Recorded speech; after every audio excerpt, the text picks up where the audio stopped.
네, 2부입니다. 김사부님. 네. 네, 그냥 목소리가 듣고 싶었어요.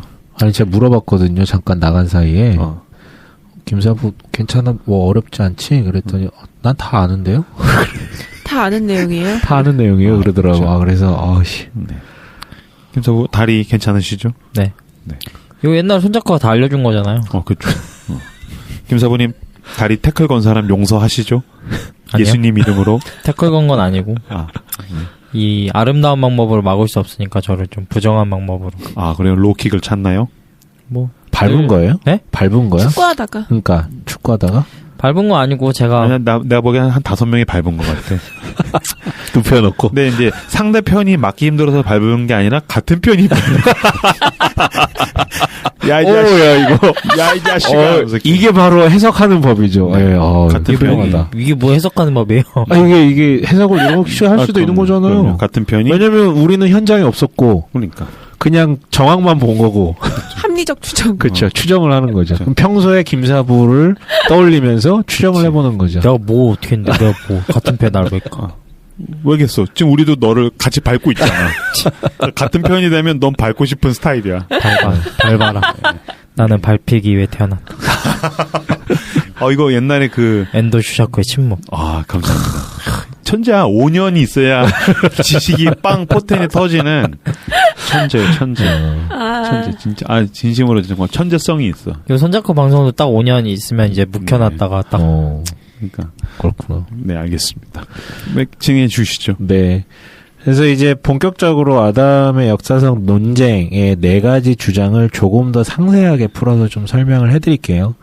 앞에서 간략하게 잠깐 언급했던 내용이 조금 중복될 수도 있는데 어쨌든 이게 조금은 다양한 얘기가 나오다 보니까 다시 한번 들으시는 것도 저는 나쁘지 않을 것 같아요. 그래서 앞에서 잠깐 언급했던 게 반복되더라도 지겨워하지 마시고 다시 한번 확인차 들어주셨으면 좋겠습니다. 근데 이거 완전 진짜 처음 들으시는 분들 많으실 텐데. 근데 우리 진화론을 들으면 근데 진화론에서 뭐 이런 아담의 역사성에 대해서 완전 이렇게 찝진 않았잖아요. 아니 제가 말한 앞에서는 아까 일부에서 4가지 잠깐 소개를 했잖아요. 그러니까 이 방송 자체에서 아담의 역사성이라는 말 자체를 완전 생소하게 들으실 분들이 많다는 거죠. 그쵸. 그 용어는 처음이겠죠. 진화론 할 때도 다루지 않았고 신학교에서도 맞습니다. 다루지 않습니다. 그쵸. 들을 아니 일이 제가 없습니다. 사실 이거 인물편 할 때 뭐 막달라 마리아랑 아담이랑 등등 사탄이랑 뭐 기타 등등 하고 싶다 이렇게 얘기했을 때 손잡고가 가장 먼저 뜯어말렸어요. 아담 하면 안 된다고. 큰일 난다. 아담 되게 예민한 거다. 그리고 이거 이렇게 대중적으로 알려져 있는 이슈가 아니다. 막 이러면서 엄청 뜯어말리더니 지가 했어요. 밑밥 간 거 아니야. 이거는 그래서 결국에 할 수 있는 건 나밖에 없다. 그렇지. 나는 신학의 소용돌이 한가운데로 걸어 들어가겠다.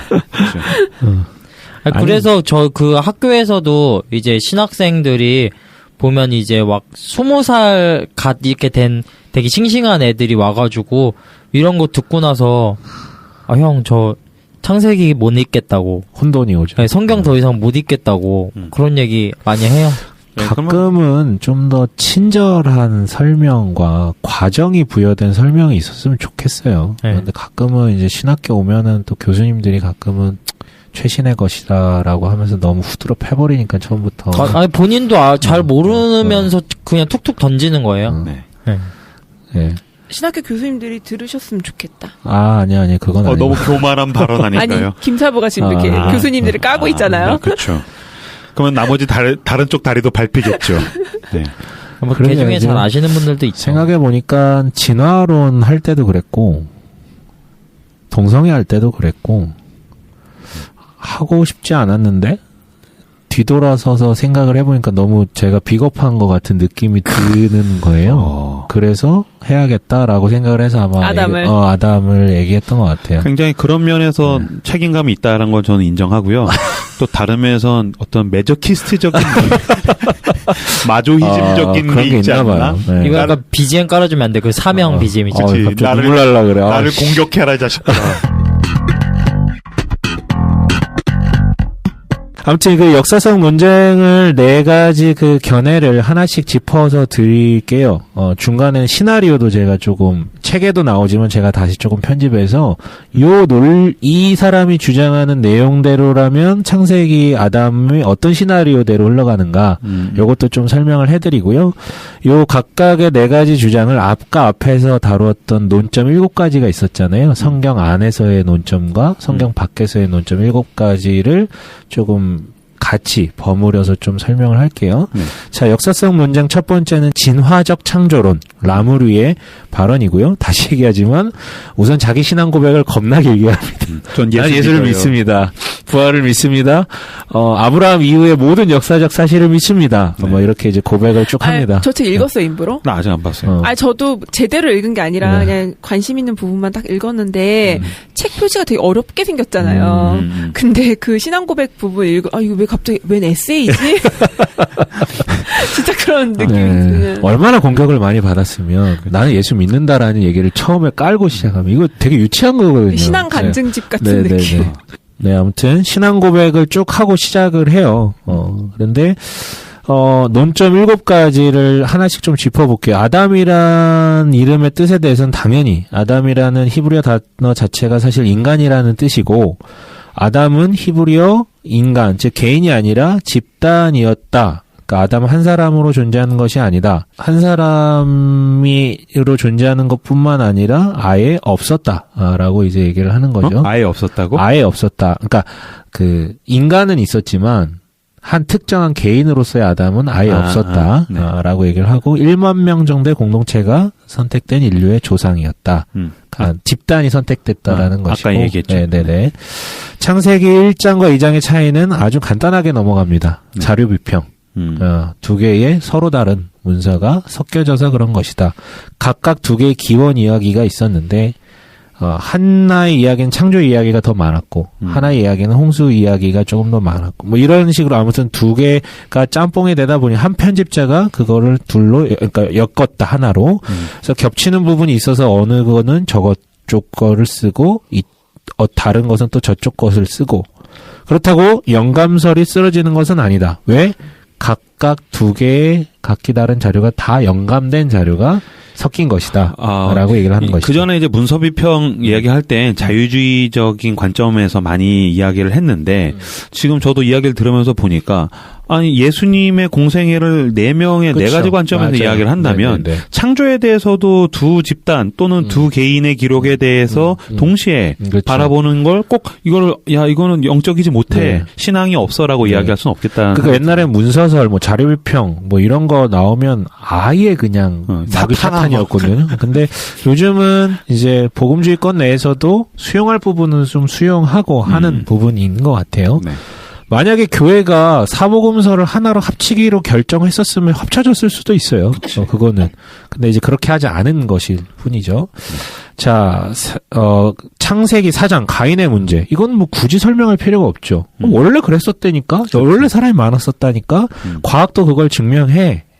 그리고 아담과 그리스도의 문제는 여기서 걸리잖아요, 사실은. 그치. 역사적 아담이 없다면. 근데 바울이 그 얘기를 했잖아요. 로마서랑 고린도서에. 바울이 한 사람으로부터 죄가 들어와서 제2의 아담인 예수께서 그걸 대속하셨다.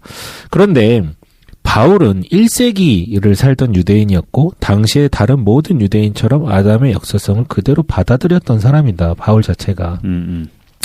근데 바울이 그렇게 믿었다고 해서 아담에게 역사적 실제를 부여하면 안 된다라는 것이죠. 바울이라는 권위에 호소하는 논증은 부적합하다라는 것입니다. 왜? 바울은 바울의 서신들을 보면 그는 우주의 3중 구조, 그러니까 고대 과학이라고 불리는 고대에는 우주가 그렇게 생겼을 것이다라고 추정했던 있어요. 그 검색해 보시면 나와요. 네. 3중 구조. 그러니까 바울은 생명의 기원에 대해서도 고대 생물학을 받아들였는데 그럼 그거는 버릴 거냐 이거죠. 그러니까 그 당시의 인지 능력과 정보가 그 정도까지밖에 안 된 상태에서 의미를 드러내기 위해서 꺼내온 것이지 실제 그가 아담이 실제로 있었기 때문에 그 얘기를 적은 것이 아니다. 그게 이제 바울의 과학적 수준이 거기까지였다. 네네.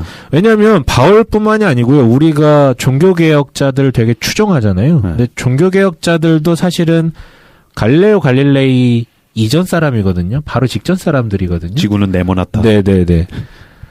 그러니까 루터는 궁창과 하늘바다의 존재를 믿었던 지구 중심설주의자였어요. 그러니까 지하세계 있고 지상세계 궁창이 있고 그 위에 또 하늘나라 뭐 이렇게 있는 그쵸.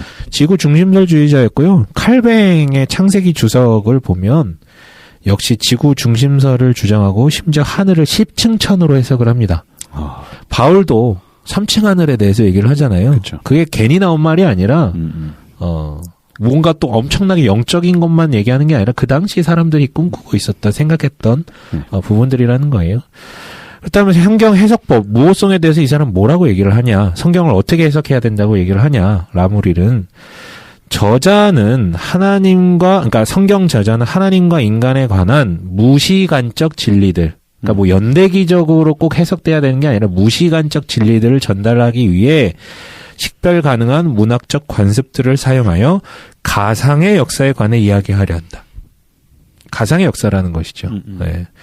성경을 읽는 목표는 주해를 통해 성경 저자가 의도했던 바를 이끌어내는 것이지 그걸 연대기적으로 문자적으로 인지하고 거기에 매몰되는 것은 오히려 무호성을 해치는 부분이다라고 얘기를 하는 거죠. 그리고 아주 신랄한 얘기를 하는 게요. 뭐냐면 전통은 무호하지 않다.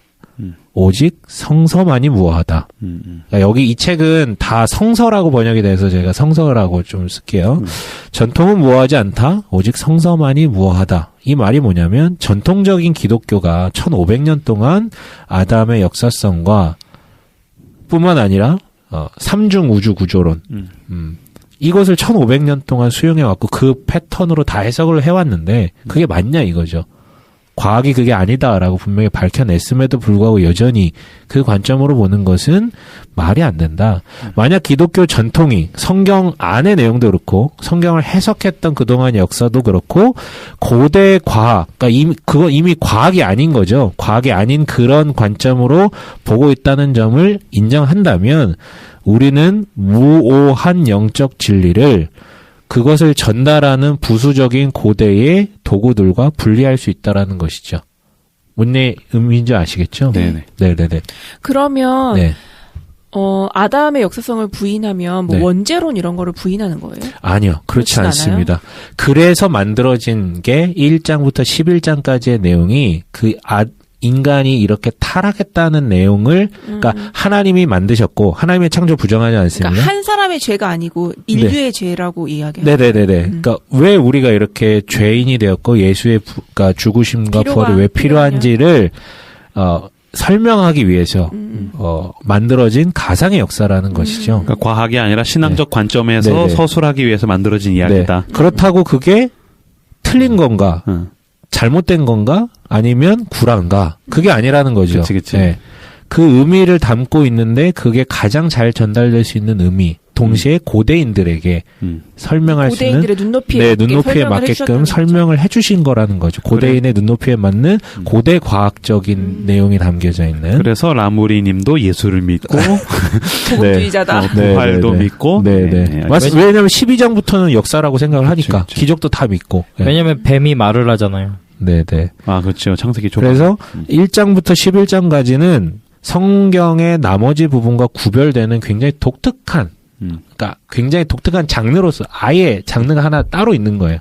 완전히 독특한 장르가 나머지 성경과 완전 구별되는 마치 요한계시록 같은 느낌의 이제 장르가 있는 거죠. 아니, 떠람대회에서도 몇 번 얘기했지만 네. 뭐 욥기도 되게 문학적인 책이라고 몇 번 이야기했었잖아요. 그렇죠. 근데 성경을 어떤 책은 문학적이라고 분류하는데 커다란 장벽이 없는데 창세기는 절대 안 돼. 죽어도 안 돼. 이것도 되게 애매할 것 같아요. 그렇죠. 그러니까 그런 부분, 그러니까 그래서 이제 젊은 지구론자들과 굉장히 보수적으로 문자적으로 성경을 보는 사람은 그 얘기를 하는 거야. 하나 벗겨지면 다 무너질 수밖에 없다. 그게 패턴이다. 그러니까 이게 쫌생이들의 얘기가 아니라 실제 그런 일들도 있는 경우가 많고 하나 벗겨지다 보면 다 그쵸. 벗겨지는 경우다. 근데 이제 여기 나온 다른 저자분들이 그 젊은 지구 창조론자들에 대해서 반박할 때 거 봐라 또 야 A 벗겨지면 B 벗겨지고 그 Z까지 다 벗겨지냐 그런다고 그치. 그 정도로 못 믿어? 뭐 이 얘기를 하는 거예요 뒤에서 이제 네네. 그래서 그리고 이제 고대 문헌과의 관계 라무리에게 그렇게 중요하지 않습니다. 왜? 모든 고대 문헌들은 다 고대 과학적 관점으로 쓰여졌기 때문에 그냥 성경의 메시지에만 집중하면 된다라는 것이죠. 이 사람에게 있어서 가장 독특하고 중요한 것은 과학과의 관계예요. 사실은. 왜냐하면 이 사람 과학을 또 따로 공부를 했어요. 그래서 이제는 과학, 즉 일반 계시로 불리는 이 과학이 발달됐기 때문에 그동안은 인간의 지혜와 지식이 일반 계시를 알아가면서 굉장히 부족했다라는 것이죠. 근데 이제는 시간이 흘러서 과학의 발달로 재조명될 필요가 있다라는 것이죠. 그래서 그동안 너무 현격하게 특별 계시에만 집중을 했고 특별 계시에 대한 해석이 너무 앞서 나갔는데 일반 계시를 해석할 수 있는 과학이 요즘 굉장히 많이 발달돼 있기 때문에 요 어느 정도 맞출 필요가 있지 않겠냐. 그리고 하나님의 행위책이라고 표현을 해요. 이 과학을. 예. 하나님의 행위책은 진화에 관한 압도적인 증거를 제시한다라는 것이죠. 그러니까 유전학 같은 것들, 진화 생물학의 결과들을 부정할 수 없다. 다시 한번 정리하자면 창세기 1장, 2장, 3장 하나님이 어떻게 창조하셨는지 how를 알리기 위함이 아니라 누가 창조하셨는지, 그러니까 who를 드러내기 위한 것이다. 그리고 창세기 1장에 묘사한 생명체들의 창조 역시 생물학적 기원에 대한 고대인들의 관점. 고대인들은 그렇게 봤다라는 것이죠. 생물이 창조되는 것. 왜냐하면 고대인들의 눈에는 생명체는 변화하지 않는 존재였거든요. 딱 만들어져가지고 이런 개념에 따라 창세기 1장에도 창조주가 그렇게 뿅 하고 딱 변화되지 않는, 모두가 다 신규 창조고 진화는 없는 것처럼 나오거든요. 결국은 아담은 고대 분류학의 역투사적 결론이에요. 이게 뭐냐면 당시의 생물에 관해서 갖고 있었던 생각들, 그러니까 뿅 만들어져서 그냥 그대로 있는 것, 이게 그냥 투사된 개념이다라는 것이죠. 5세 때. 예. 그래서 아담이 딱 만들어진, 처음 사람으로 만들어졌다라고 기록되었을 것이다라고 얘기를 하는 거예요. 그래서 성경과 과학을 굳이 그렇게 막 일치시키려고 하지 말아라. 균형만 맞추면 되지 않느냐. 억지로 일치시켜서 아담의 역사성을 상정하면 충돌을 너무 많이 한다. 조화가 안 된다. 그래서 하나님의 말씀책, 즉 성경과 하나님의 행위책, 과학은 서로 합력해서 우리에게 계시를 제공한다. 더 풍성하게 한다. 과학과 상호 보충적 관계를 수용해야 한다. 이게 이제 라무르의 발언이었습니다. 두 번째 주장은 아까 제가 주목했으면 하는 존 윌튼의 원형적 창조론인데 되게 재밌는 내용이 되게 많아요. 이 책을 넘어서 이분이 쓰신 책이, 잠시만요. 창세기와 고대 근동 우주론? 네, 창세기 1장과 고대 근동 우주론. 아담과 하와의 잃어버린 세계. 이 두 책이 약간 겹치는 내용이 좀 있기는 한데요. 성서학을, 성경에 대해 관심이 많고 성경 해석에 관심이 많고 창세기에 관심이 많으신 분들은 한번 읽어보시면 좋을 것 같아요. 존 윌튼을 읽어볼 것을 추천한다. 요 내용 시간상 제가 좀 정리는 대충 해왔어요. 이 원형, 도대체 여기서 말하는 원형이 뭐고 어떻게 해석이 되는가, 에덴 동산은 어떻게 해석이 되고 사람 어떻게 해석이 되고 하나님의 형상 어떻게 해석이, 되게 저는 감동이 되고 동의가 되는데 요 구체적인 내용들을 다 설명하기 시간이 좀 걸릴 것 같아서 이따가 시간이 좀 되면 맨 뒤에 조금 더 해석을 해드릴게요. 제 마음에 들었던 해석이라 가지고요. 네, 알겠습니다. 그래서 우선 논점 7가지에 대해서 얘기하기 전에 요거는 제가 시나리오를 좀 설명을 해드릴게요. 우선 원형이라는 말은 이제 그 대상에 속한 그룹 내에 다른 모든 것들과 내적인 관계를 수립하면서 그것들의 대표자 역할을 하는 것을 원형이라고 이해할 수 있으면 좋겠어요. 시나리오를 좀 설명해 드릴게요. 이 사람이 주장한 내용에 따른 시나리오입니다. 하나님께서는 우주를 창조하시고 사람이 생겨날 때까지 기다리세요. 오랜 시간 기다리십니다. 그렇게 현세 인간종이 생성됩니다. 진화를 거쳐서? 네, 진화를 거쳐서 생성됩니다. 프로메테우스 생각하시면 돼요. 네. 괜히 이걸랑 연결을 시켰나? 아무튼 현세 인간종이 생성이 됩니다. 하나님은 특별한 창조 행위를 통해 온 인류에게 하나님의 형상을 부여하십니다. 어떻게 보면 이게 의식의 기원과도 연결될 수 있죠. 네. 인간이 됐을 때 비로소 거기다가 의식을 다시 집어넣으셨다. 의식이라고 표현되진 않았지만 어쨌든 의식적인 존재로 더 하나님의 형상이라는 걸 부여하셨다라는 거예요. 이것은 창조주의 특별한 신적 행위이기 때문에 진화를 통해서는 이룰 수 없는 것이죠. 네. 그래서 인도된 진화예요. 네. 그러나 하나님의 형상을 부여받은 후에도 사람들은 죽어갑니다. 사람들은 죽었어요. 원래 죽었어요. 그게 생명이니까. 그들은 우리가 사악한 것으로 여기는 활동들에 개입하고 있으나 뭔 말이에요? 서로 때릴 수도 있고 뭐 뺏을 수도 있고 뭐 지금 현대 인류처럼 그렇게 하진 않았겠지만 뭐 폭력도 있을 수도 있고 근데 하나님은 그것을 추궁하지 않으셨어요. 그냥 무죄 상태인 거예요. 그냥 선악을 알게 하는 나무의 열매를 따먹기 전까지 그들은 어떤 책임도 지지 않았습니다. 예. 수많은 세월이 흐른 후에 이 얘기를 왜 하냐면 뒤에서 설명하겠는데 창세기 1장과 2장 사이에 굉장히 오랜 간극이 있다고 생각을 하는 거예요. 먼저 형태를 다 만들어 놓으시고 인간도 거기 마지막에 지어졌지만 지금 여기에서 얘기하는 하나님의 형상대로 구현이 가능한 인간은 뒤에 한참 뒤에 그동안의 어떤 진화 생물학에서 얘기하듯이 인간 여러 종이 생겼고 막 거기서 다투기도 하고 오스트랄로피테쿠스 말고 네네. 저 뒤에 네안데르탈인 막 이렇게 하다가 현생 인류만 살아남잖아요. 근데 이 안에서도 이게 있어요. 막 늘어났다가 갑자기 확 줄고 그래서 막 1만 명 선으로 줄었던 적도 있고 이러거든요. 그거는 제가 구체적으로 다 설명을 못 드려요. 제가 과학자는 아니어서. 아무튼 이제 그 어느 때에 그러니까 수많은 세월이 흐른 후 하나님은 성경에서 아담과 하와로 불리는 이들이 일상을 살아가고 있을 때 하나님께 이끌려서 특별하게 준비된 장소로 옮겨집니다. 다른 사람들이 함께 했을 가능성이 분명히 커요. 그러니까 다른 사람들의 존재가 있다는 것이죠. 근데 그 둘을 특별한 역할을 하기 위해 선별한 것이다. 둘일 수도 있고 집단일 수도 있지만 선별을 한 것이죠. 그곳을 에덴 동산이라고 이름하지만 중요하진 않아요. 뭐 어디 있는지 이런 것도 중요하지 않습니다. 왜냐하면 중요한 건 원형이니까 드러내고자 하는 의미니까. 중요한 것은 그 부부를 성소에서 일할 대표자인 제사장으로 지명하시는 거예요. 그러니까 이 사람의 해석은 에덴 동산을 성소의 모형이라고 생각을 합니다. 네, 성소. 그리고 그 아담의 대표성과 어떤 하나님의 형상이라는 뜻, 그리고 다스리고 경작하고 이런 용어들이 레위기나 이런 데서는 다 제사장의 직무와 연관된 언어고 용어라고 해석을 하기 때문에 어떤 면에서 이스라엘을 선택하신 거랑 유사한 면도 유사한 있네요. 면이죠. 근데 그게 율법이 주어진 직후부터 있었던 것이 아니라 아담 때부터 이미 모형으로 주어졌다라는 것이죠. 근데 경작한다고 생각하니까 10,000명인 게 좋겠네요. 하긴 2명이서 그 넓은 데를 다 한다고 생각. 근데 아무튼 이분에게는 그 경작 뭐 이렇게 진짜 농사 짓는 건 아무 의미가 없어요. 뭐 실제 뭐 했는지 관심이 없어요. 제사장적 의미가 들어져 있다라는 것이 중요하죠. 그래서 제사장으로 지명을 하셨고 그 당시 살고 있던 사람들과 앞으로 나타날 모든 인간의 대표자였던 거예요. 특별하게 부르셨기 때문에 그 사람들.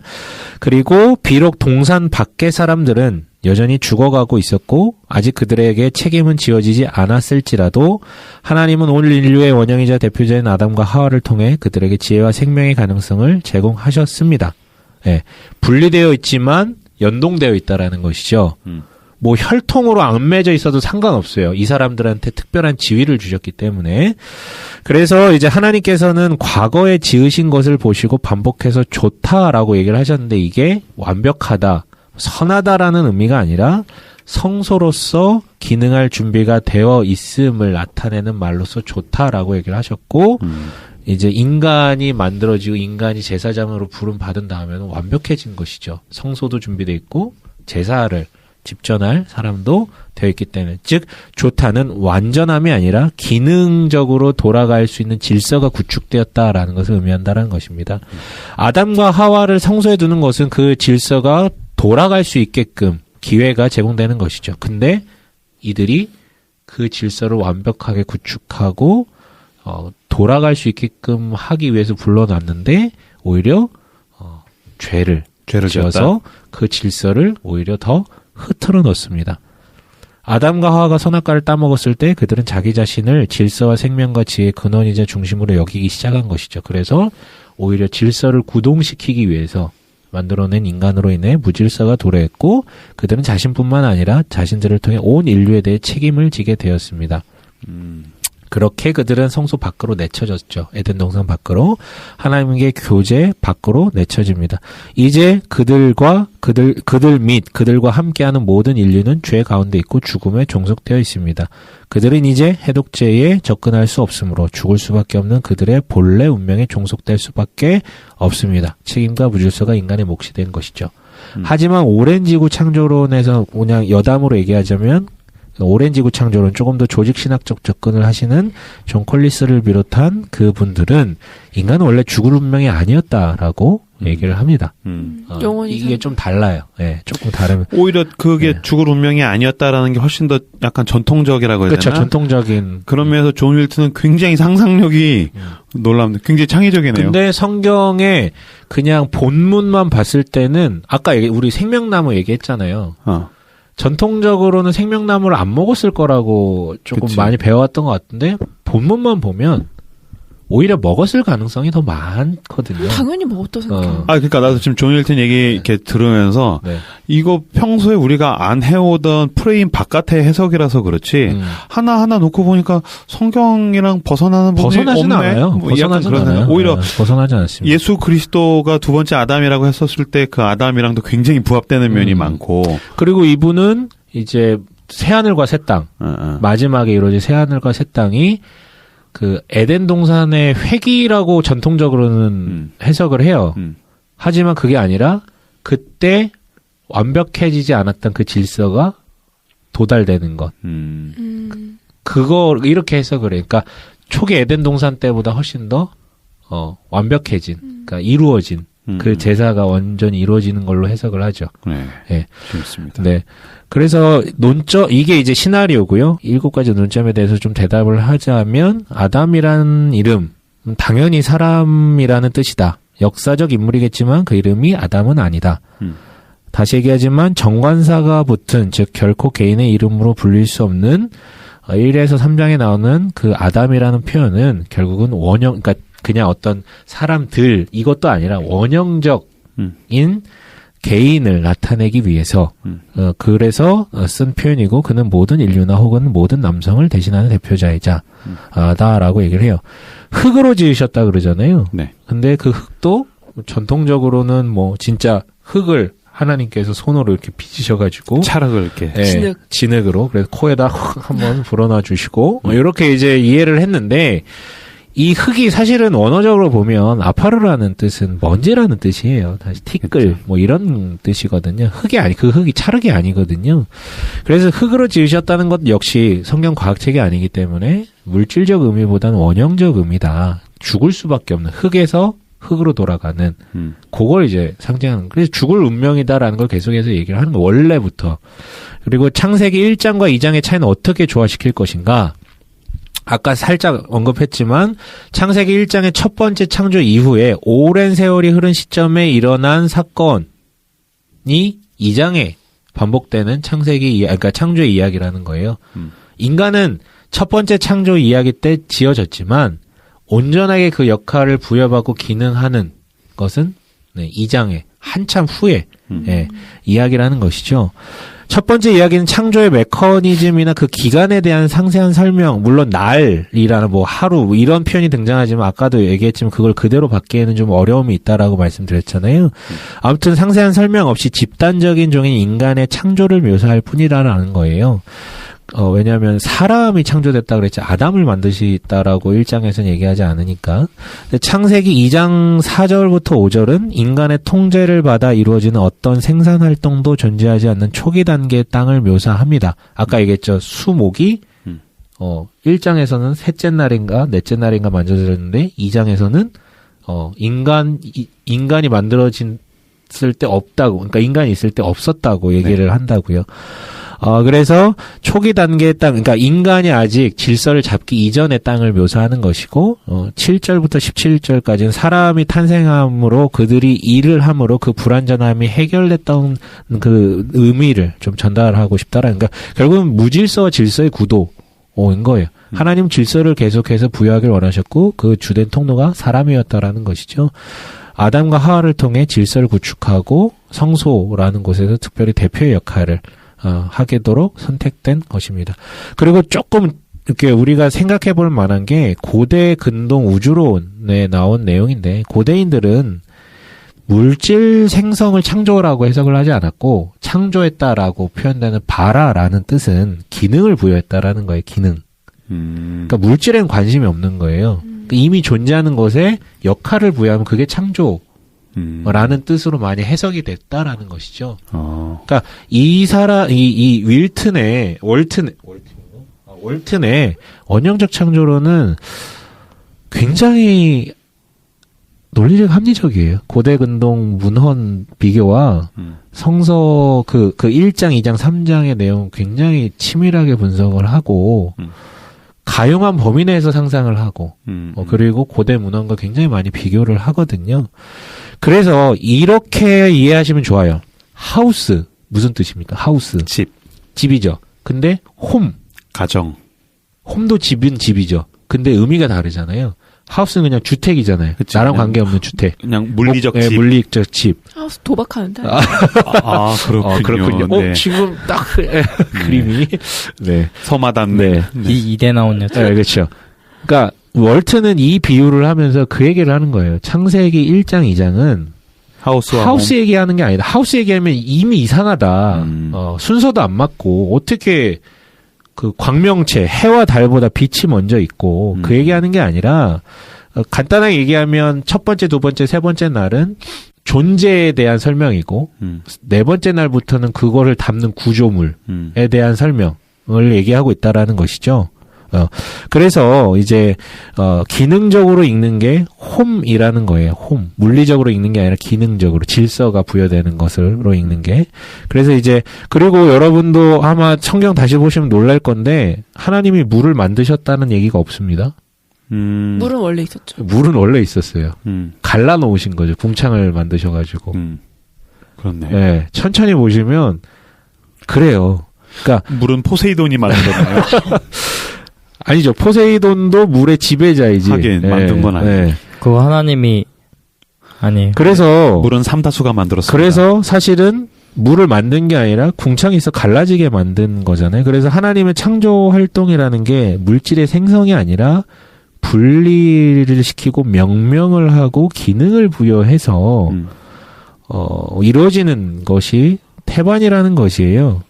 그게 창조라는 거예요. 그게 성경이 얘기하는 거고 고대 근동 사람들이 이해했던 창조라는 뜻이라는 것이죠. 그런 면에서 인간도 똑같은 거예요. 기능이 부여된 거죠. 기능. 존재는 이미 있는데 인간이라는 존재들이 있는데 그렇지. 진화에 의해서 만들어졌지만 기능이 부여된 거예요. 기능으로서 의미적 창조는 그때 하나님께서 하신 것이다. 그 얘기를 이제 하는 것이죠. 그렇다면 가인의 문제. 창세기 4장 이거 어떻게 아까 시나리오 말씀드릴 때 얘기했죠. 문제가 되지 않습니다. 그렇죠. 인간이 많으니까. 문제가 되지 않습니다. 그렇다면 이제 이 로마서 5장 도대체 그러면 죄의 문제와 대속의 문제는 어떻게 조화시킬 것인가? 라고 얘기했을 때 원형이라는 의미는 이를 다 포함할 수 있다라는 것이죠. 그러니까 원형적 인간의 역할을 꼭 혈통적으로 부여받지 않아도 가능하다라는 거예요. 이런 거죠. 예수님이 동정녀 탄생하셨잖아요. 네. 왜요? 남자의 피를 유전하지 않으려고. 그러니까 유전적인 죄를 벗어나고. 하지만 이해가 안 되는 것은 여자는 사람 아닙니까? 그렇죠. 그래서 가톨릭에서는 초대교회 때는 어떻게 합니까? 성모를 신성화 작업을 하죠. 그렇죠. 무음설까지도 나오는 거잖아요. 그게 아니라는 거죠. 굳이 그럴 이유가 없다라는 것이죠. 꼭 혈통적으로 어떤 유전적 죄가 이루어져 가는 것이 아니라 모형이다라는 거예요. 예수님이 인간을 대신해서 죄를 속해 주시는 것은 인간이시기 때문에, 그러니까 참된 인간이시지만 죄가 유전적으로 내려오는 것이면 예수님도 이미 오염됐다라는 것이죠. 모형적으로 그분이 원형적으로 사해 주셨다라는 것이죠. 네. 그렇기 때문에 문제가 안 된다라는 거예요. 갈비뼈 사건은 재밌어요. 그 갈비뼈도 그러니까 원형을 투여하지만 용어를 계속해서 분석을 하거든요. 아, 그래요? 갈비뼈는 첼라라는 용어는 인체 해부와 관련해 한 번 더 사용되지 않는다라고요. 그러니까 인간의 뼈처럼 사용되는 표현이 아니라 방향, 그러니까 오른쪽, 오른면 이렇게 이제 될 때만 해석이 된대요. 그리고 이 단어는 뭐 네면, 뭐 여섯면, 열면 이렇게도 아니고 꼭 두면, 오른편, 왼편 이런 식으로만 해석이 된다는. 그래서 남자의 두 가지 면 가운데 한 가지 면을 취하셨음을 암시한다. 그래서 여자와 하나 될 때 온전한 인간으로서 존재. 그래서 되게 도발적인 얘기도 해요. 결혼을 얘기하는 게 아니다, 이거는. 결혼제도의 탄생의 근거가 될 수 있는 구문이 아니다. 라고도 얘기를 해요. 그리고 아담과 하와는 한 몸을 이뤄서 성소의 역할을 공동으로 동시에 동등하게 봉사하는 존재로서 세워졌다라는 것이죠. 근데 왜 책 제목은 아담의 역사성 논쟁인가요? 뭔데? 왜냐면 여기서 아담은 인간 집단을 의미하기 때문이죠. 굉장히 상상치 못했던 질문. 그럼 서 과장님이 하와의 역사성 논쟁 쓰십시오. 그러면 될 것 같네. 네. 나 진짜 그 갈비뼈 볼 때마다 좀 되게 의아했잖아요. 갈비뼈로 만들었는데, 난 갈비뼈가 많은데. 옛날에 나 가르쳐 주셨던 목사님이 남자 갈비뼈가 실제로 하나 더 적다고. 적다고? 우리 그런 얘기 늘 듣고 살았는데. 그러니까. 그렇지 않습니다. 왜 하나만 뗐나? 한 10개씩 떼시지. 그렇지 않습니다. 그거는 뭔가 문제가 있는 겁니다. 혹시 하나가 부족하시다면. 네. 그렇다면 이분은 성경 해석법을 뭐 어떻게 가져가고 있는 거고, 무호성에 대해서 어떻게 보고 있는 것인가. 결론부터 얘기하면 그러니까 성경 저자는 그게 실제인지 상상인지 그것을 얘기도 하지 않고 고려도 하지 않고 그냥 이야기를 전개한다라는 것이죠. 그러니까 그의 주된 목표는 다양한 어떤 신학적 진리를 전달하는 것입니다. 가장 중요한 것은 때문에 저자의 의도라는 것이 이게 과학적이냐 아니냐 이게 중요한 건 저자의 의도인데 저자의 의도는 지극히 원형적 의미를 전달하고자 한다라는 것이죠. 근데 이 원형적이라는 말을 오해해서 알레고리적이다, 뭐 풍유적이다, 비유적이다라고 이해하시는 분들이 있는데 알레고리적 해석은 상상력을 통해서 하나님이 의도하셨던 바를 말하려고 함으로써 인간 저자의 원래 의도를 고의적으로 무시한다라는 것이죠. 하지만 원형적 방법론은 하나님을 통해 성서의 저자가 이해한 그 방식을 추정하는 것이기 때문에 문제가 안 된다라고 얘기를 하고요. 이분은 고대 근동 문호는 정말 중요하게 생각을 해요. 당대의 사람의 기준과 눈높이에서 이해를 하려고 하기 때문에 이 용어라든가 그래서 분명히 구조적으로 되게 비슷한데 디테일한 내용이 좀 다르다라고 했잖아요. 그것을 확인함으로써 저자의 의도가 더 뚜렷이 드러난다라는 것이죠. 비교 대상이 있음으로써 이 사람이 도대체 뭘 얘기하려고 하는지가 더 확실해진다라는 것이고 그 당시 독자들도 뭐 고대 근동 우주론인가 이미 다 알고 있었던 것이고 메소포타미아 문명에서 전해져 내려오던 뭐 그런 문명의 신화들 이야기 어느 정도 다 이해하고 있었던 사람들이기 때문에 같은 구조를 설명하다가 디테일한 내용이 뭐가 다른지에 대한 수용이 바로바로 됐었다라는 것이죠. 그럼 이걸 얘기하고자 하는 거구나를 이해하고 있었다라는 거예요, 그 사람들. 그래서 고대 근동 문화는 너무나 중요하다라는 것이죠.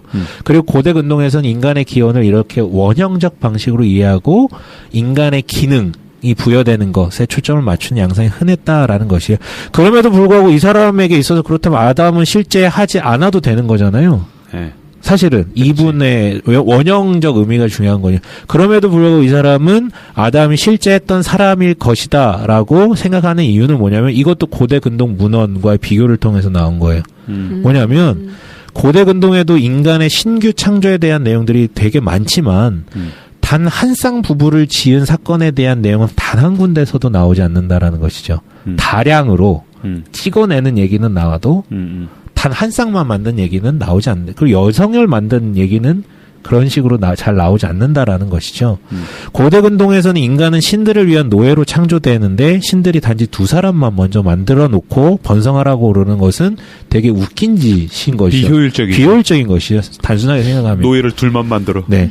그리고 두 번째 고대 근동 문헌과의 비교를 통해서 확실하게 아담은 역사성이 있다라고 생각한 이유는 뭐냐면 이분이 고대 근동 세계 문헌들에 기록된 족보들을 보면 실제 있었던 사람만 넣는다라는 거예요. 그러니까 그 사람이 몇 살을 살고 이런 것은 조금 얘기가 달라질 수 있겠지만 이름이 거기 들어갔다라는 것은 실제 없는 사람을 넣지는 않는다라는 거. 족보의 형태상. 뭔 얘기인지 아시겠죠? 근데 아담이라는 이름을 박아놨거든요. 이거는 실존했던 인물이라는 것이죠. 실존. 네. 기억력들이 대단했었어야 되는 거 아니에요? 아니지. 아까 우리 할아버지 같이 구전으로 기억하거라. 임시발 자손이다 너는. 임시발. 그래서 임시발님을 너는 기억해라. 거기서 시작되었다. 그래서 그 얘기를 하는 거지. 어쨌든 그 사람은 실존 인물이고 뭐 어떻든 우리에게 신앙적인 원형으로서 하나님이 우리에게 주신 진리로서 성경에 이제 적히게 되었다는 거잖아요. 족보에 모든 사람의 이름이 다 들어가는 건 아니니까.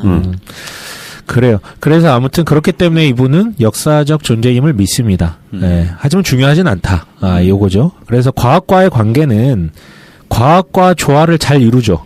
그러니까 인도된 진화를 받아들이는 수준인데요. 역사적 인물이지만 모든 인류의 조상은 아니다라고 보고 있어요. 하지만 다시 얘기하지만 기원 문제와 관련해 과학과 맞서는 주장을 성경은 얘기하고 있지 않습니다. 관심이 없습니다. 아예 거기에. 고대 근동인들 데리고 무슨 현대과학 얘기를 합니까? 세 번째 역사성 논쟁 세 번째 주장은 오렌지구 창조론, 오렌지구론, 존 콜린스. 이분의 책이 최근에 나왔는데 번역돼서 아담과 하와는 실제로 존재했는가? 괜찮아요. 재밌습니다. 보면. 이것도 새물결 플러스 아니에요? 아니, 다 새물결 플러스예요. 사실 이 이슈를 한국교회에 던진 출판사죠. 네. 지금 청취자분들은 어쨌든 방송이 이게 쉽지 않은 분들이 계시겠지만 가장 최근에 나오는 이 아담과 인류 최초의 인간에 대한 그 논쟁에 대한 책들을 싹 다 읽어서 정리해주는 우리 손잡교회 방송을 그냥 거저 들으시는 거예요. 부정하지 않겠습니다. 네. 최근에 나온 책은 싹 다 본 것 같습니다. 네. 대단하다. 네. 아무튼 존 콜린스의 오렌지구 창조론은 그럼 논점 7가지에 대해서 어떻게 대답하는가? 아담이라는 이름 뜻 언급하지 않습니다. 언급하지 않고 넘어가요. 창세기 1장과 2장의 차이는 그럼 어떻게 조화시키는가라고 했을 때 상호 보완적인 이야기라고 봐요. 문서설 얘기를 하진 않고요. 상호 보완적 이야기라고 봅니다.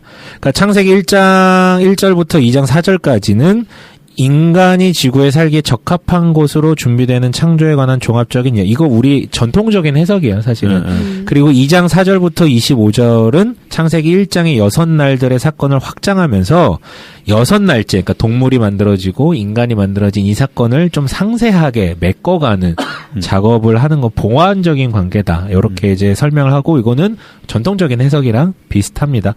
물론 뒤에 아직 남아있는 젊은 지구 창조론에서 얘기하는 거랑 가장 큰 차이점은 6일간, 거기는 이제 6일간 다 창조된 것이다. 진짜 지금과 똑같은 6일. 네. 하지만 이면에서는 똑같아요. 뭐냐면 보완적이다라는 것은 거기서도 동일하게 얘기를 하거든요.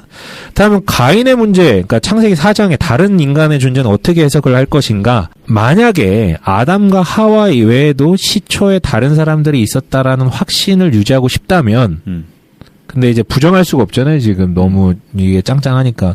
그렇다면 아까 언급했듯이 그 사람들은 아마 친족 관계로 연결된 하나의 부족. 그러니까 완전 다른 사람들이 아니라 다 알고 다 하나로 연대돼 있고 혈통도 같은 한 개의 부족일 것이고 아담은 그 구성원들 중에서도 가장 먼저 태어난 부족의 족장이고 하와는 그의 아내일 것이다. 애매하게 넘어가요. 애매하게 넘어갑니다.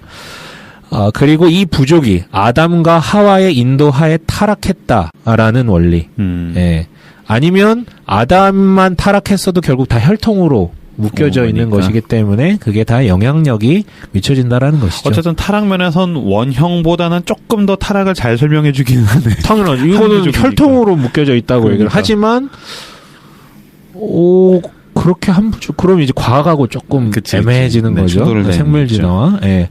자, 그렇다면 로마서 5장 아담과 그리스도 내용 이거는 굉장히 심플하게 잘 설명이 되죠. 그렇죠. 타락에 대해서. 아담 안에 있으며 그리스도 안에 있다라는 거.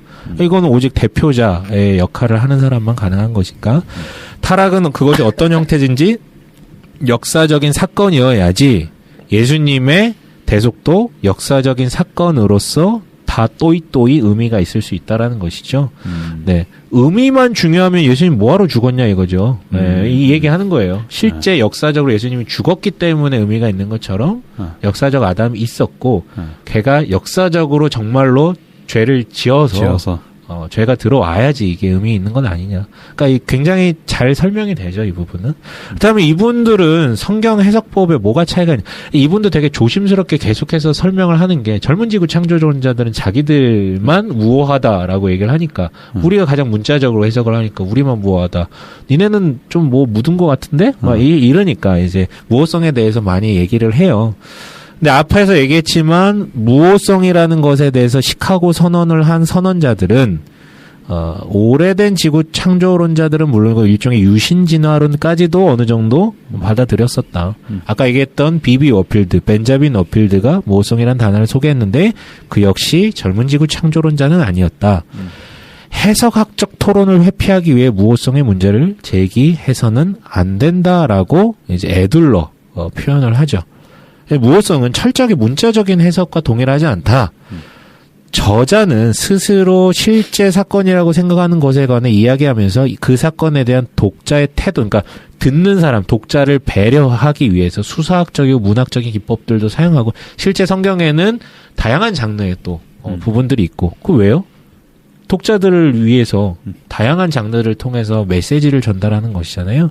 독자 반영이 분명히 돼 있다라는 것이죠. 당시 독자의 우주관은 형편없었기 때문에 그것을 반영한 의미를 전달했다. 그렇기 때문에 우리는 현대 과학을 어느 정도 존중해야 한다. 그러나 서로 다른 모든 부분을 통합하는 하나의 포괄적인 스토리 라인, 즉 뭐 역사적 아담의 타락, 그러니까 뭐 하나님의 창조하심과 타락과 예수님의 대속과 이런 큰 맥락의 줄기 가운데 맞아야 되기 때문에 여기로부터 벗어나면 안 된다는. 왜? 우리는 하나님이 영감을 통해서 유일한 저자로, 인간 저자는 다양하지만 하나님 한 분 저자가 이 모든 것을 컨트롤하셨다는 것에 대해서 고백을 하기 때문에 여기서 벗어나면 안 된다라는 것이죠. 큰 틀에서. 고대 문헌 이분들도 중요하게 생각합니다. 메소포타미아에서 나온 그 신화들의 구조들이 창세기 1장에서 11장에 기록된 내용과 정황이 비슷하다라는 것을 인정해요. 하기 때문에 도움을 받아야 된다라는 것을 얘기를 합니다. 과학과의 관계는 앞에서 잠깐 얘기했지만 우주의 기원 동의합니다. 146억 년, 뭐 46억 년 이런 거 146억 년이었나? 아무튼 동의하고요. 지질학 동의합니다. 하지만 창세기 1장의 날들은 인간의 노동일에 덧대어서 비교해서 하나님의 노동일을 말씀하신 거기 때문에 우주 최초의 유기를 의미할 필요는 없다라고 얘기를 하죠. 이건 그러니까 이제 젊은 지구로, 젊은 지구에 대한 이제 반박이고, 다만 인간이 순전히 자연적인 진화 과정을 통해 나타나게 된 방식, 진화 생물학에 대해서는 거부하죠. 앞에서 얘기했지만 우주의 기원 동의하지만 생물, 생명 그리고 인류 이것에 대해서는 동의하지 않습니다. 예. 왜 그러냐면 앞에서 얘기했듯 의식의 기원에 대해서 도대체 어떻게 설명할 건데 유전적으로 그래 물질적으로 이렇게 형성이 돼가지고 인간의 모습, 이 형태, 뭐 IQ 뭐 이런 거 그래 다 해석한다고 쳐. 의식이라는 건 어떻게 해석을 할 건데 이거는 그냥 어떤 유전학자들을 넘어서 어떤 뭐 소위 말해 인문학자들 있잖아요. 언어학자들이라든가 그러니까 이런 분들을 토대로 얘기를 하면 넘을 수 없는 벽이 있다라는 것이죠. 그렇기 때문에 어렵다라는 것이고 때문에 유전학은 인간이 군집이었다라는 것은 그러니까 무리였다라는 것은 밝혀낼 수 있지만 어떻게 의식이 존재하게 되었는가에 대해서는 얘기하지 못한다. 결국은 현대 생물학의 결론들 역시 추론이다. 우주의 기원과는 많이 다르다라는 것이죠.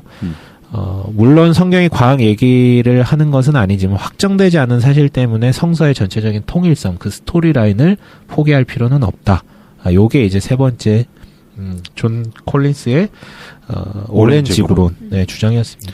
순간 오렌지구론 하다가 오렌지 예, 죄송합니다. 네. 마지막 역사성 논쟁 네 번째 주장은 젊은 지구론이고요. 베릭이라는 학자는 처음 들어봤어요. 네. 그리고 왜 이렇게 깔고 가죠? 아까 이렇게 깔고 가면 안 되는데. 야, 왜 무시해? 무시하면 안 되는데 읽어보시면 알아요. 네. 지 얘기만 하는구나. 기분, 그러니까 이래서 욕을 먹는 거예요. 그러니까 지 얘기만 해요, 진짜. 네. 얼토당. 네. 우리나라도 뭐 약간 그런 느낌이 없지 않죠. 네네네. 시나리오를 그려볼게요. 이건 그냥 성경에 있는 그대로 내용이에요. 하나님은 직접 아담과 하와를 창조하십니다. 이미 존재하는 사람들 집단에서 선출하시거나 하나님의 형상을 덧붙이지 않으시고요. 만들 때 이미 하나님의 형상인 거예요. 네, 만들 때. 이거는 좋습니다. 창조 자체에 포함된 특별 요소인 것이죠. 그리고 아담과 하와를 창조하심으로 그들로 하여금 동물과 땅을 다스리게 하셨고, 아담과 하와가 온전하게 의로운 본성과 특성을 소유하도록 창조하셨습니다. 하나님 형상으로. 그들을 위해 에덴 동산을 마련하셨고 선악과 따먹지 말라고 명령하셨는데, 사탄이 뱀이라는 수단을 통해 아담과 하와가 하나님의 그 금지 명령에 도전하도록 유혹하죠. 그래서 금지 명령을 불순종합니다. 불순종 직후에 하나님은 그들을 쫓아내시죠. 그리고 아담과 하와는 거룩하신 하나님께 대항하는 반란 자였던 자신들의 형상을 지닌 자녀들을 낳습니다. 그게 죄인 뱀의 개념입니다. 저는 이 시나리오 완벽하게 믿고요. 완벽하게 신앙 고백으로도 믿지만, 어떤 신학적인 논쟁을 하거나 서로 이야기를 할 때 이런 식으로 이야기하는 사람 제일 무서워요. 그렇죠. 네. 근데 이렇게 볼 수 있지 않냐면 성경을 다시 읽어보세요. 성경은 뭐라고 말하고 있나요? 이렇게 얘기하면 그 앞에서 내가 어떻게 해야 되나. 그래서 아까 앞에서 계속 제가 성경 구절과 지금까지 우리가 이해하고 있던 성경 내용과 약간 다른 듯한 내용의 성경 구절들을 일부러 말씀드린 거예요. 우리가 너무 헛것으로, 너무 대충 이해하고 있는 것들이 너무 많은 것 같아서요. 그래서 이분은 뭐라고 주장하는가? 논점 7가지에 대해서. 아담이라는 이름의 뜻, 그래, 사람이라는 뜻이 있는 건 알겠어. 근데 아까 우리 34차례에 아담이라는 뜻이 나왔다 그랬잖아요. 정관사가 있으면 개인의 이름으로 절대 쓰이지 않는다. 근데 34번 중에 22번이 정관사가 붙어 있다. 네. 그렇다면 나머지 12개의 관사 없는 것 중에 5번만 개인의 이름으로 쓰였다 그랬잖아요. 네. 그런데 처음으로 정관사 없이 쓰인 무관사가 쓰인 아담이라는 말이 2장 20절에 등장해요. 거기 뭐냐면 동물의 이름을 짓는 상황 속에 등장하거든요. 그래서 이렇게 해석을 합니다. 빈도수가 많지는 않지만 봐봐, 이게 중요하다. 뭐냐면 이름을 짓는 상황 속에서 등장했다라는 그 맥락이 중요하다라는 거예요. 동물의 이름을 짓는 상황 속에서 무관사 아담이 등장하는 거 보면 어찌 보면 최초의 인간에 대해 처음으로 적절한 이름을 사용해야 하는 중요한 상황에서 나온 것이 맞는 것 같다. 맞다라고 얘기를 하는 것이죠. 이례적이지만 중요하다라는 것이죠. 맥락상. 빈도수가 적다라고 해서 무시할 게 아니다. 그리고 창세기 1장과 2장의 차이에 대해서는 언급하지 않지만 추정키로는 아까 존 콜린스의 그 얘기, 보완해주는 관계, 그렇게 해석이 될 것 같아요. 가장 전통적인 견해. 네. 근데 가인의 문제, 창세기 4장 언급하지 않습니다. 네, 감사합니다. 언급 안 해요? 언급하지 않습니다. 그 얘기 언급하지 않습니다. 친족 간에 그것도. 얘기하지 않습니다. 나 같으면 그냥 걔는 겁이 많다. 언급하지 않기 때문에 상상력이 많은 헛것을 본다. 언급하지 않기 때문에 그냥 전통적으로 우리가 이해한 답변을 줄 수가 있는 거죠. 딱 그거. 그러면 사람이 그거밖에 없으면 친족 간에 근친상간 하는 거지. 그렇죠. 근데 아담이 800년 동안 애를 낳았다고 나와 있잖아요. 그러니까 애 많이 낳으니까. 얼마나 낳았을까. 그렇죠. 옛날에는 매년 한 명씩 낳겠죠. 그렇죠. 네. 아무튼 그리고 이제 아담과 그리스도의 관계는 아주 깔끔하죠. 그렇죠. 여기는 더 이상 그리고 오히려 이제 더 강조해요. 아담의 역사성은 전통적 기독교도 계속해서 그렇게 해석해왔고 그렇게 돼야지만 죄의 해결이 가능하다. 아담의 역사성은 복음의 문제라는 것이죠, 이 사람은. 이건 진리의 문제라. 이거 타협하는 순간 믿음 없다라는 거예요. 그러니까 여기서 네. 같이 논쟁하던 신학적으로 논쟁하던 사람은 환장하는 거지. 라무리는 그래서 쫄아가지고 나는 예수 믿는 사람이야 이제 얘기를 하는 거죠. 그래서 그러니까 근데 이런 뉘앙스는 좀 우리가 주목해 볼 만해요. 아담의 역사상 복음의 문제이다. 성서 외적 자료들이 예수의 실존, 예수의 행위, 예수의 죽음에 대해서 얘기 안 하지 않냐. 그러니까 뭐 그 당시에 있었던 문헌들, 다른 문헌들이 예수에 대해서 얘기하지 않지 않냐. 성경만 얘기하지 않지 않냐. 근데 우리 그거 믿지 않냐.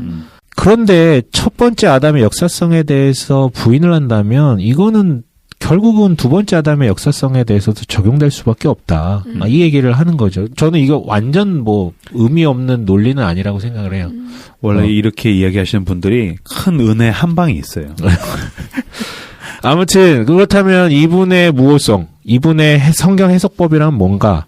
넘어가시죠. 예, 브루스 왈키의 창세기 주석을 인용한 한 문구가 있어요. 뭐냐면 화자는 이제 그 저자를 얘기하는 거겠죠. 화자가 거짓말을 하실 수 없는 하나님으로부터 영감을 받았다는 사실만으로도 다른 역사적 확증 없이도 그 이야기의 진실성을 보증하기에 충분하다. 딴 거 볼 필요 없다 이거죠. 성경에 이렇게 얘기하면 그게 맞다는 거죠. 너 하나님 안 믿냐? 그리고 성경은 비유적 언어는 최소한으로 사용하여서 객관적인 역사를 전달하고자 함이라는 거예요. 그랬기 때문에 성령께서 창세기의 저자인 모세를 감독하시어서 그에게 6일간의 연속된 기간, 문자적인 6일 동안 일어난 하나님의 창조활동을 적게끔 만들었다라는 거예요. 진짜 영감을 완벽하게 그 머릿속에 주신 것이죠. 그렇죠. 왜냐하면 모세는 모르잖아요. 뭐 우주의 기원이 어떻게 되는지 모르는데 그렇게 쓰게 하셨다라는 거예요. 저 한동안 이제 그 영감설 그리고 창조과에 길게는 아닌데 아주 짧고 굵게 왜냐면 그것밖에 배운 적이 없기 때문에 그게 단 줄 알고 이제 심취했었던 적이 있는데 그 1장 16절에 보면은 하나님이 두 개의 큰 광명체를 만드사 큰 광명체로 낮을 주관하게 하시고 작은 광명체로 밤을 주관하게 하시며 아니 땅에서 보면은 해나 달이나 크기가 똑같은데 어떻게 해가 큰 광명체고 달이 작은 광명체라는 걸 알았을까? 아 이거는 영감이 아니고서야 이렇게 서술할 수가 없었을 것이다. 그렇죠. 그렇게 이제 그 생각도 들었고 그 궁창의 광명체들로 낮과 밤을 나뉘게 하시는데 뭐 여기까지야 뭐 그냥 이렇게 눈으로 직관적인 관찰로도 이런 해석은 가능한데 그것들로 징조와 계절과 날과 해를 이루게 하셨다. 이거 보면서 어떻게 알았을까? 그 생각했었거든요. 어떤 여지가 있긴 했었던 것 같아. 그렇지 않아요? 나 그럴 수 있다고 생각해요. 분명히 거기에 어떤 영감들이 있다고 봐. 근데 그거를 과학적 팩트로 보면은 그때부터 문제가 있을 수 있다는 거지. 오히려 나 같은 경우는 첫째 날에 빛을 만드셨다라는 거는 어떤 현대 물리학적으로 봤을 때 굉장히 의미가 있는 게 의미 있어요. 차원을 만들었다는 느낌으로 볼 수 있는 거거든. 하나님은 먼저 차원을 만드셨다. 차원의 세계를 만드시고 인터스텔라? 그 그리고 위에다가 채우셨다. 그치 채우셨다라고 봤을 때 왜냐면 빛이 우리가 살고 있는 차원의 기준이니까. 그러니까 이거예요. 서가장이 얘기한 게 굉장히 의미 있어요. 그런 영감이 있을 수 있겠네. 근데 그거보다 100배 더 많게 현대과학과 부정되는 내용이 많다라는 거죠. 그러니까 그 영감이 있었다까지만 가면 되잖아요. 그렇죠. 근데 그거를 굳이 과학적이다. 이게 과학이다. 이게 맞다. 이게 그래서 그렇게 때려주신 거다. 이게 전부를 설명해준다. 그렇게 가면 이제 피곤해지는 게 많다라는 거예요. 물론 인정해요. 만약 아담이 최초의 인간이었다면 그의 창조를 입증해줄 어떤 인간 증인도 없다라는 거예요. 진짜 그 사람이 처음이라면 누가 그 사람이 만들어졌는지를 어떻게 알아요? 본인도 모르지. 본인도 모르죠. 아울러 아담은 여자의 형성 과정을 묘사할 수 없어요. 왜 깊은 잠에 빠졌을 때 만드셨다 그랬잖아요. 본인이 보질 못했는데 갈비뼈 뺐는지 안 뺐는지 뭐 어떻게 알아요. 그러니까 이런 모든 것은 하나님밖에 알 수 없는 부분이기 때문에. 아니지. 만져보면 하나가 부족하니까 알지.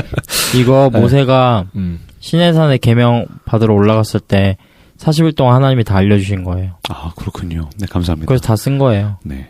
근데 너한테 오늘 방송 내용은 안 알려주셨나 봐요. 오늘처럼 지루해 보이는 표정을 본 적이 없어요. 나 모세가 아니잖아요. 아 그렇군요. 네. 그래서 고대 문헌과의 관계 이 사람은 중요하지 않습니다. 왜? 성경에서 얘기하면 거기서 끝나는 거니까. 그렇죠. 아담의 역사성에 대한 젊은 지구 창조론의 증거는 성경 자체에서 나오고 성경의 직접적인 진술에서 나옵니다. 성서 밖의 과학적, 역사적 혹은 사회학적 증거의 확증을 요구하지 않습니다.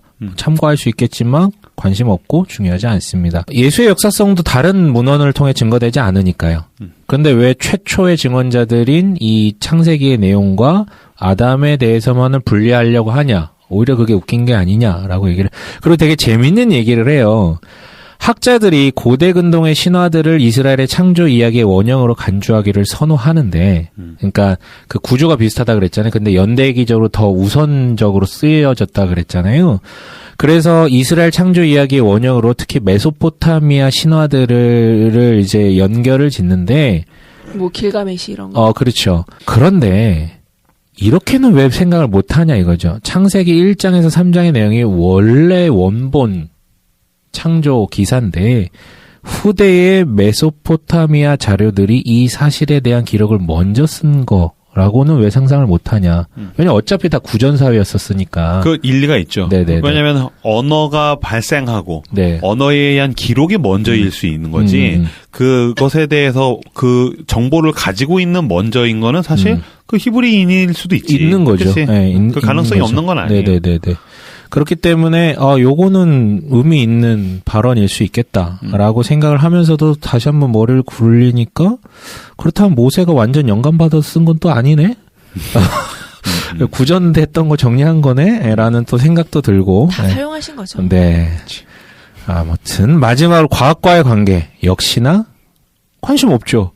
성경에 얘기하면 끝나니까. 그리고 오히려 요즘에 아담의 역사성에 대해서 전통적 견해를 반박하던 모든 관점은 그저 성서를 오늘날 대다수 과학자들이 견지하는 진화론적 관점과 어떻게든 조화시키기 위한 추측에 지나지 않는다. 왜 그러냐. 네. 그래서 이분은 자기 주장할 때 그냥 성경 주해만 합니다. 과거 얘기 안 해요. 네. 그러니까 쉽게 정리해드리면 네. 니네랑 안 놀아 문 닫는 거죠. 네. 필요 없어. 이거예요.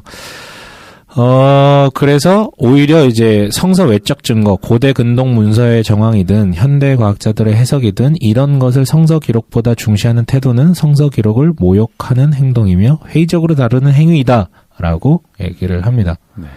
그래서 여기에 대한 반론을 아까 그 존 윌튼이 한마디로 해주시더라고요. 미끄러운 비탈길 전략. 이게 뭐냐면 아까 얘기했던 A를 받아들인다면 그 다음 불가피하게 B로 이어지고 그럼 C로 이어지고 결국 Z로 이어지고 그럼 부활을 부정하게 될 거고 학문 논쟁 그렇게 하면 안 된다라고 그냥 한 줄로 꾸짖고 이제 넘어갑니다. 그 동성 얘기할 때 많이 나오잖아요. 동성애 허락하면은 소화성애 허락하고 그쵸. 소화성애 네, 허락하면 네, 수간 네. 허락하고. 근데 나는 이런 류의 신앙 방식과 이런 류의 신학을 전개하는 방식 그렇게 막 엘러지 반응이 있지는 않아. 근데 이렇게 믿으면 이걸 가지고서 과학이라고 이야기하지 않았으면 좋겠다는 거야. 그렇죠. 맞아요. 이걸로 정확히 그거예요. 모든 과학적인 거를 증명하지 않으려고 했으면 좋겠는데 네. 야 니네랑 안 돌아 그래놓고 네. 야 이게 제일 과학적이야 막 이렇게 네. 얘기하는 게 너무 좀 그런 거지. 맞아, 그거예요. 그러니까 그런 현상들이 있어요. A를 받아들이면 B로 넘어가고 이런 현상들이 없지 않아요, 인간사에.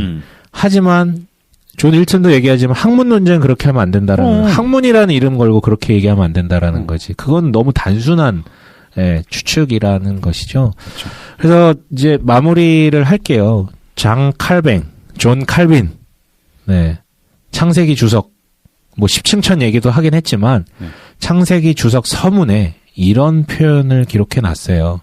이건 칼빈의 얘기입니다. 네, 다른 사람 얘기가 아니라. 모세는 상식을 갖춘 모든 평범한 사람들이 설명 없이도 이해할 수 있는 일에 대해 통속적인 방식으로 썼다.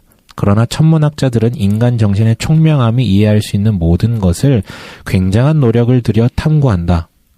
그럼에도 이런 연구는 비난받아서는 안 되며 이런 과학은 정죄되어서는 안 된다. 왜냐하면 어떤 광적인 사람들은 자기에게 알려지지 않은 것은 무엇이든 담대하게 거부하는 습관이 있기 때문이다.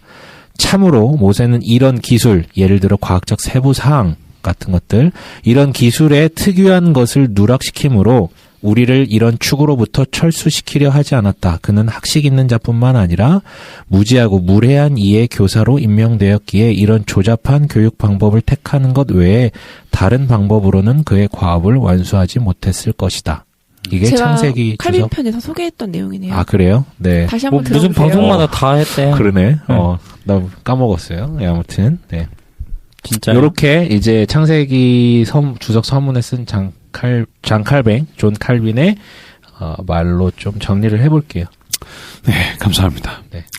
시간상 마지막으로 한마디씩 하고서 마치면 될 것 같습니다. 김사부님. 이거 5년 뒤에 제가 정리합니다. 아, 그렇군요. 5년 뒤에 다 깨달아지면서 네. 아, 깨달았다. 보리수 나무 아래에서 득도하시겠군요. 근데 사실은 이게 들으시면서 청취자분들이 굉장히 일단은 카테고리도 많고 되게 복잡한 논쟁인데 손자크가 지금 2시간 만에 어쨌든 정리를 해냈잖아요. 네. 이거는 뭐 대단한 건데 들으시면서 많이 좀 되게 어지러울 것 같아가지고 키 밑에 붙이고 들으시기를 추천드리고 우리 그때 얘기했던 거 저 독서의 근육 얘기했잖아요. 네. 근데 이런 논쟁도 좀 근육이 필요한 것 같고 사실 파고 들어가고 또 파헤치고 확장하고 또 조합하고 이런 과정들을 통해 가지고 어쨌든 뭐 이 책에서도 뭐 결론을 내고 있진 않고 그치. 펼쳐놓기만 하지만은 저는 유익이 있다면 약간 신학적인 상상의 나래를 건강하게 펼칠 수 있게 되면은 다른 성경을 볼 때도 그게 동일하게 적용이 돼가지고 그런 신학적인 상상의 나래를 건강하게 또 펼치고 거기서 또 우리가 마지막 들었던 그냥 약간 근본 뽕 맞은 것 같은 얘기만 했을 때는 그냥 되게 단순하잖아요. 입체적으로 믿어지게 됐을 때 되게 큰 그런 기쁨이 있었던 것 같아가지고 저 개인적으로는 유익한 것 같아요. 그래서 김사부는 젊은 지구 창조론자라고 네. 이렇게 결론 내겠습니다. 아니 저는 모세가 신해산에서 다 들었다가. 아, 그렇죠. 근데 오늘 방송은 안 알려주셨나 봐요. 그럼 5년 뒤에. 네, 알겠습니다. 성 과장님. 아, 너무 재밌었고요. 이거를 이제 2회 방송 안에 다 우겨 넣기 위해서 원래 4회 해도 되는데. 손작그가 얼마나 고생을 했을까 생각하니까 대단하고. 울지 마요. 그러니까 우리가 방송이 많이 쌓이긴 쌓였구나 이 생각이 들었어요. 방송을 듣는데 특히 오늘 방송은 손작그가 했었던 방송이랑 되게 많이 관련이 있잖아요. 네. 뭐 성경의 해석이나 뭐 창조론 방송하고도 연관이 있고. 그래서 그런 것들이 이렇게 얽히고 설키면서 머릿속으로 약간 더 선명하게 정리가 돼서 들어오더라고요. 그래서 되게 유익하다. 아, 나도 그 생각했어. 이거 만약에 우리가 한지 2-3달밖에 안 됐으면 할 수 없는 방송이야. 근데 우리가 사실 이제 뭐 성경의 시작도 했고 진화론도 했고 그러니까 오늘 편을 할 수 있는 거잖아요. 손작가가. 아마 들으시는 청취자분들도 떠람대가 계속 들어오셨으면 그 연장선에서 지금 이런 이야기들을 하고 있구나. 아마 같이 이해할 수 있겠구나라는 면에서 저도 되게 좋았어요. 그리고 그런 거 없으세요? 뭐 물론 손작가는 옛날 방송을 안 듣지만 우린 좀 듣잖아요. 오면 가면서. 그거 들을 때 현장에서는 이해할 수 없었던 거. 나 그럴 때. 그거를 들으면서 이해를 하고 아니면은 그 당시에는 이해할 수 없었거나 내가 한 말인데도 그 깊이가 되게 정리가 잘안 얕았던 됐었던. 말인데그 뒤에 방송에서 내가 했던 말을 오히려 더 이해하게 되는 막 이런 것들도 있는데 오늘 되게 그런 걸 많이 느꼈던 것 같아요. 그래서 좀 저도 제 방송 들으면서 제 동생 왜 동생 방송. 내가 이런 말을 했었나? 약간 이런 생각도 들고 그러니까. 내가 이거를 뭘 알고 얘기를 했었을까? 이런 생각도 드는데 그렇죠. 복합적으로 되게 유익했던 것 같아요. 이거 약간 마블처럼 손자크 시네마틱 유니버스 아니에요? 아, 그렇군요. 근데 각자 한 명씩 그런 유니버스 내가 봤을 때 있어. 나도요? 나 이번 시즌에도 난 연결되는 게 많거든. 프란치스코에서 미니멀리즘으로 해서 그치. 점점 연결되는 거거든. 내가 다음 내 거 때 굉장한 얘기를 해줄게. 또 저런다. 니나 상상도 못했던 얘기를 내가 해줄게. 서과장 시네마틱 유니버스. 어쨌든. 네. 아무튼 좋았습니다. 네. 이걸 이렇게 정리한 게 진짜 내 차례야, 새끼야.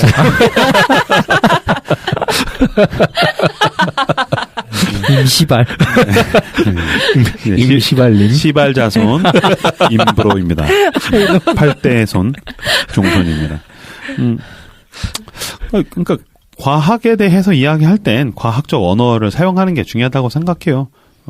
그래서 그 부분에 대해서 우리가 아담을 어떻게 바라볼 수 있는가. 난 이게 내가 아담의 사건, 창세기 1장에서 11장을 믿는데 창세기 초창기 부분을 신앙하는데 난 아무런 문제가 되지 않아요.